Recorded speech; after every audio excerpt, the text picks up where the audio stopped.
জীবনের কোন পরিস্থিতিতে যদি এই দৃশ্যটা আপনার সামনে আসে যে আপনি যাদের থেকে সাপোর্ট পাওয়ার আশা রাখার পরও সাপোর্ট পাচ্ছেন না, আপনরাই দূরে সরে যাচ্ছে, মনে রাখবেন আপনার আল্লাহ আপনার উপর দয়া করা শুরু করেছেন। সুবহানাল্লাহ। ওই বিপদ থেকে আপনি যাদের সাপোর্ট নিয়ে উঠতে চাচ্ছেন, রব চাচ্ছেন আপনাকে কেউ না করুক সাপোর্ট, আপনার আল্লাহ স্বয়ং আপনাকে সাপোর্ট করতে চাচ্ছে বলেই মানুষকে দূরে সরাই দিচ্ছে। সুবহানাল্লাহ।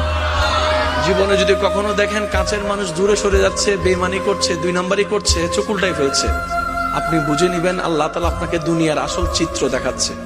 আপনি যেন বুঝতে পারেন আপনার আপন বলতে আল্লাহ ছাড়া, আপনার আপন বলতে আপনার নবী ছাড়া আসলে আর কেউ নাই, আসলে কেউ নাই, আসলে কেউ নাই। আপনার ভালোবাসার অধিকার পাওয়ার একমাত্র আল্লাহর আছে, স্রষ্টা হিসেবে নবীর আছে। আপনার উম্মত হিসেবে আপনি ভালোবাসবেন আপনার নবীকে, আপনি আল্লাহকে ভালোবাসবেন, আপনার নবীকে ভালোবাসবেন। এই বুঝটা দেওয়ার জন্য আল্লাহ অনেক সময় দুনিয়ার এই বাস্তবতা আমাদের সামনে এনে দেয়।